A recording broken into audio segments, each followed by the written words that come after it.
जो हमसे टकराएगा जब तक भूखा किसान रहेगा, धरती पर तूफान रहेगा। तो दोस्तों और बुजुर्गों, मेरा परिचय संचालक जी ने पूरा नहीं दे पाए, मैं पहले अपने विषय में बताऊं। मेरा नाम है चौधरी रामबाबू सिंह कटेलिया, राष्ट्रीय अध्यक्ष भारतीय किसान कल्याण समिति।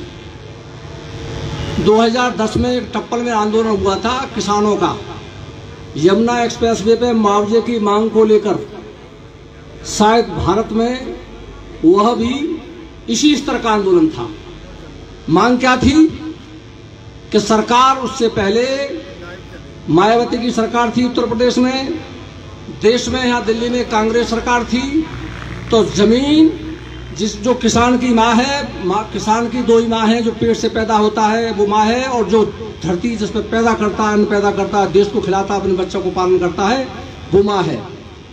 तो 2007 से पहले ये आंदोलन हमने मायावती की सरकार में, जब यमुना एक्सप्रेस हाईवे निकलना शुरू हुआ, तो हमने जमीन के मुआवजे की लड़ाई लड़ी।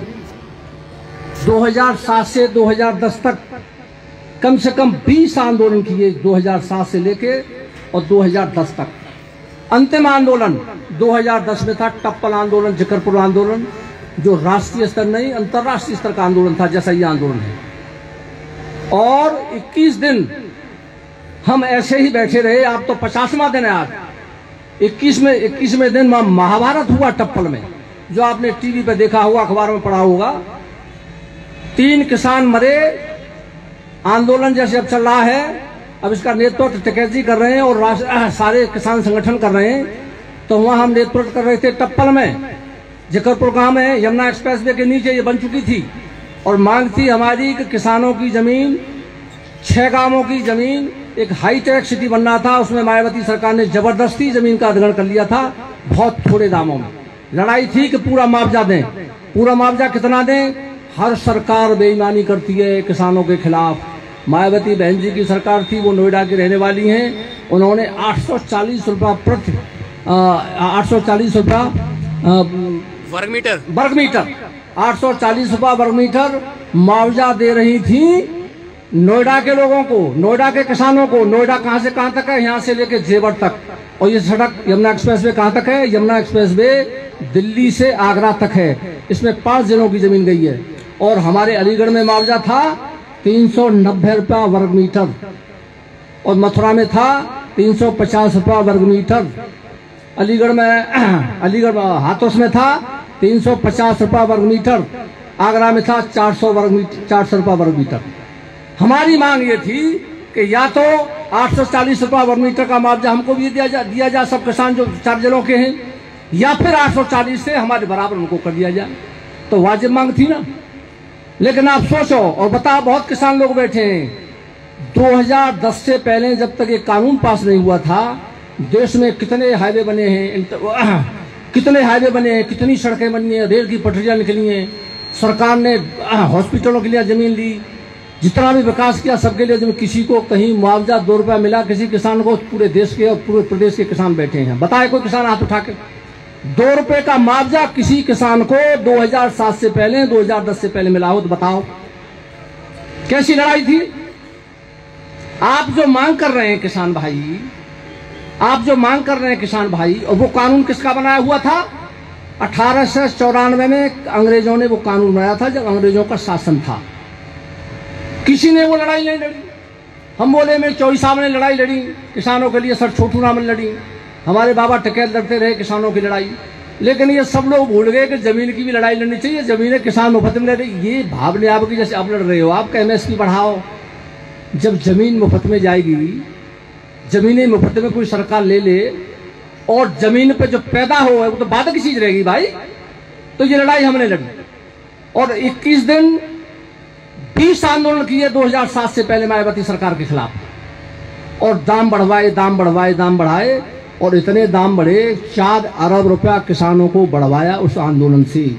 और फिर सुनो लास्ट में क्या हुआ? अंत में जब महाभारत टप्पल में और जिकरपुर में हुआ, जो देश के हर किसान ने, हर मजदूर, हर व्यापारी ने, हर इंसान ने, और विश्व स्तर पर चला हुआ आंदोलन देखा होगा, उसमें आंदोलन से ही धरना स्थल से मुझे पुलिस उठा ले गई। 21वें दिन जब मुझे उठा ले गई पुलिस, तो जैसे अब यहाँ राकेश टिकैत को बाई चांस पुलिस पागल हो जाए, सरकार उठा ले जाए, तो क्या स्थिति होगी? भूचाल आएगा, फिर प्रशासन, पुलिस और किसानों में युद्ध होगा। और यही युद्ध हुआ। 3 किसान मरे, एक पुलिस का सिपाही, वो भी किसान का बेटा था, वो मरा, मुझे जेल में डाल दिया। और महाभारत हुआ, और उस महाभारत में 3 किसान, 17 किसानों में पुलिस ने गोली चलाई, गोली लगी 17 किसानों में। और महाभारत हुआ, 24 घंटे में सरकार धराशायी, 24 घंटे में जेल से बाहर। और फिर हमारा राजीनामा हुआ, और इस सरकार कहती थी वहाँ कि 50 पैसे नहीं बढ़ेंगे, किसानों के भाव जो रेट हमने दे दिए वो दे दिए, और जमीन हमने जबरदस्ती ले ली, 50 पैसे नहीं बढ़ेंगे। कटेलिया 50 पैसे। कितने दाम बढ़े? 1,56,000 रुपया बीघे के दाम। तो मैं तुम्हें संघर्ष की वो बता रहा हूं, ताकत मोदी की हिम्मत नहीं है। और चपेटा में भाई आयो मोदी, आयो नायक 3 साल 4 साल थे। जब सरकार बहुत बहुमत में होती है, चाहे वो पहली सरकार कांग्रेस की रही, इंदिरा गांधी कांग्रेस सरकार ने भी इमरजेंसी 77 में लगाई थी। जब ज्यादा बहुमत होता है तो सरकार के लोग, प्रधानमंत्री हो चाहे मुख्यमंत्री, तानाशाह बन जाते हैं। तानाशाह, ये सरकार तानाशाहों की। मेरा अनुभव है, 45 वर्ष हो गए हम टिकैत के साथ से आंदोलन कर रहे हैं, उनके भी हम साथ रहे। फिर हमने अपनों छोटों से एक संगठन बना लियो, हमने बहुत लड़ाई लड़ी। लेकिन मैं तुम्हें विश्वास दिला रहा हूँ, ईमानदारी बात कर, आज तक किसी सरकार ने किसी भी किसान के खिलाफ मुकदमा दर्ज नहीं किया, चाहे मायावती सरकार ही, चाहे अखिलेश सरकार ही, चाहे वो कांग्रेस सरकार ही। जब ये सरकार आई, इन्होंने कानून बनाया, इस मोदी सरकार ने, मोदी जी ने कानून बनाया, जो सुप्रीम कोर्ट ने एक व्यवस्था दी कि हरिजन एक्ट के मामले में जांच होगी, उसके बाद मुकदमा दर्ज होगा। मैंने पहली बार अपने क्षेत्र में 8 दिन आंदोलन पर बैठा। मैं 8 दिन, शायद उत्तर प्रदेश में मेरी समझ में कोई ना है, वो जानकारी नहीं है, और आप जानकारी तो बताओ, किसी आंदोलन किसी आदमी ने नहीं किया। मैं 8 दिन बैठा, और आंदोलन के बाद जब मैं अपने घर गया, मेरे परिवार के खिलाफ झूठा मुकदमा। पहली बार 45 साल के आंदोलनों में, सारी सरकारों में आंदोलन किए, मायावती में किए, कांग्रेस सरकार में किए, अखिलेश सरकार में, किसी ने कोई मुकदमा दर्ज नहीं किया। और कैसा मुकदमा लिखाया मेरे परिवार के खिलाफ? झूठा 100%। पास्को हरिजन एक्ट, लूट, डकैती, घर में घुस के मारपीट और बलात्कार 376, ये मुकदमा झूठा कलेक्टर SSP लिखवाया। मैंने फिर लड़ाई लड़ी, और वो मुकदमा आप जैसे लोगों के सहयोग से, संघर्ष से वो मुकदमा खत्म कराया। और उसके बाद मैंने कही अब आंदोलन रोज होंगे। मैंने कम से कम 10 आंदोलन कर दिए हैं सरकार के खिलाफ। अब देखो गुजरात में क्या हालत है, वो हार्दिक पटेल आंदोलन करता था, 20 मुकदमा लगा दिए, जेल में भेज दिया, और कोई बोलन दिया। पूरे देश में सरकार बोलन नहीं दे किसी। मैं यहाँ पे साधुवाद दे रहा हूँ, और जो लोग किसान लोग यहाँ लड़ रहे हैं, मैं उन्हें समर्थन करने आया हूँ। मैंने भी अभी 2 दिसंबर से 16 दिसंबर तक 14 दिन मैंने अपने क्षेत्र में इन किसानों की मांगों को लेकर, और अपनी क्षेत्रीय मांगे, 14 दिन मैंने बैठ के आंदोलन किया है। हमारे लोग बोले कि भाई अपने दिल्ली को तमाशा देख लो, वहाँ बहुत बड़ा लड़ाई चल रही है। हमारो मनोग में हम दिल्ली वाली लड़ाई में यहीं से सहयोग करें, और बहुत ज़बरदस्त आंदोलन चलाया हमने वहाँ। तो अब ऐसी स्थिति आप ताज्जुब करोगे, आज हम जब ट्रैक्टर लेके चले, बीच में एक दिन लोग बोले कि चलो दिल्ली चलो, तो हमने 10-20 ट्रैक्टर जोड़े में, चलो ट्रैक्टर में चलेंगे, जैसे सब किसान जा रहे हैं। इतनी फोर्स जाके कोई सीमा ना है। हम जब कभी आंदोलन करते हैं, वो पुराना भवका है बहुत ज़बरदस्त। कितने लोग बैठे हो आप, जितनी फोर्स यहाँ है ना, इतनी फोर्स हमारे आंदोलन में रहे हो। जो महाभारत हुए ना पहले, इतनी फोर्स 10 गांवों के, 10 गांव हाईवे पर, 10 गांवों के ऊपर फोर्स, हमारे आसपास फोर्स, यानी हमारे ट्रैक्टरों को हाईवे पर नहीं चढ़ने दिया। अब आज हम चले तो हमारी योजना है कम से कम 50-100 गाड़ी लेके चलने की। हम आज मात्र 20-25 गाड़ी की योजना बनाई, मात्र 10-12 गाड़ी खिंचा, इतनी फोर्स पहुंच गई वहाँ। अब वो गाड़ी हमारी हाईवे पर गाड़ी नहीं चढ़ने की, हमें यहाँ आना हो। अब हम हाईवे के नीचे है कि 10 गाड़ी, लगभग 100 किसान हम लेके यहाँ आए। तो अब बताओ, आप बोल ना सको, आप रो ना सको, आप रो ना सको, या सरकार में अपनी बातें ना कह सको। 1894 का कानून टप्पल आंदोलन से मायावती की सरकार ने जब बनाया, जब हमारा उसके राजीनामा हुआ, किसानों के पैसे बढ़वाए, उसके बाद राजीनामा हुआ। राजीनामा में मायावती ने 250 किसान बुलाए, हमारे संगठन के मात्र 5 आदमी थे। ये राजपाल शर्मा, इनका संगठन बहुत बड़ा है, करीबन 250 सब जिलाध्यक्ष थे पूरे प्रदेश के। एक अंबेडकर स्टेडियम में वार्ता हुई। जिस मायावती को हम सबसे किसान विरोधी मानते थे, मायावती को, उस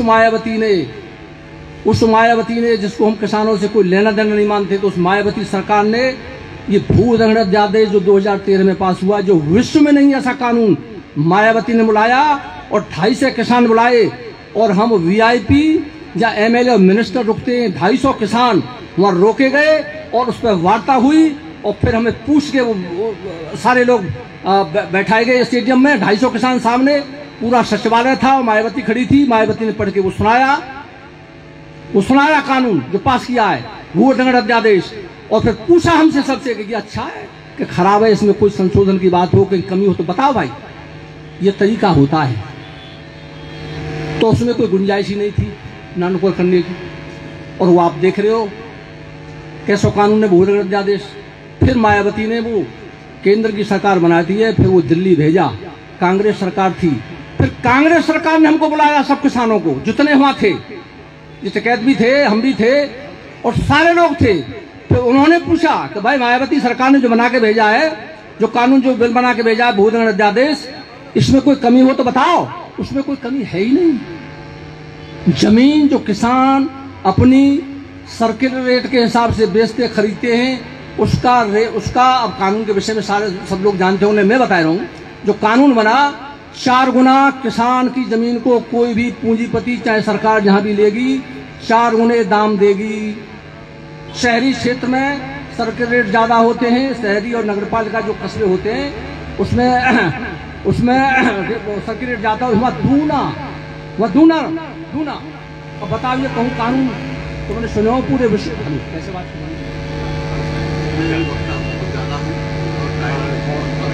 जो कहने वक्ता बहुत ज्यादा है, तो मैं जो कहूँ सबरे वक्ता जितने बोलेंगे इन बातें कोई बता सके। ठीक है, चलो कोई बात ना है। अब भाई को मंच दूसरे न को, हमें तो तनो मौका नहीं दे, जो भी बहुत बड़ी बात है, और हम तो अपने ही मान के आए। चलो अब मैं यहाँ पे, अब असली बात है भैया, बहुत बहुत धन्यवाद के पात्र हो। वो अच्छा, तुम्हें अच्छा लग रहा हो, इन्हें अच्छा ना लगे, असल में ये मंच की मजबूरी है। कोई नहीं तो हम जानते हैं कटारिया साहब को, के आंदोलन को भी जानते हैं बेहतर तरीके से, आज से नहीं बहुत दिन से जानते हैं। संघर्ष किए उन्होंने संघर्ष किए हैं उन्होंने, इसलिए मजबूरी मंच की है। चलो कोई बात नहीं, मैं आंदोलन के विषय में इसलिए बता रहा हूँ मान्यवर कि आंदोलन में आप लोगों में इतनी शक्ति है। मैं अपना प्रचार करने नहीं आया हूँ, तो छुपे पड़े हूँ देश विदेशों में। मेरा उद्देश्य साधुवाद है, और मैं कह रहा हूँ कि धरती पे आदमी को परमात्मा ने इन्हीं बातों के लिए भेजा है जिन्हें तुम कर रहे हो, जो लोग और कर रहे हैं, जो यहाँ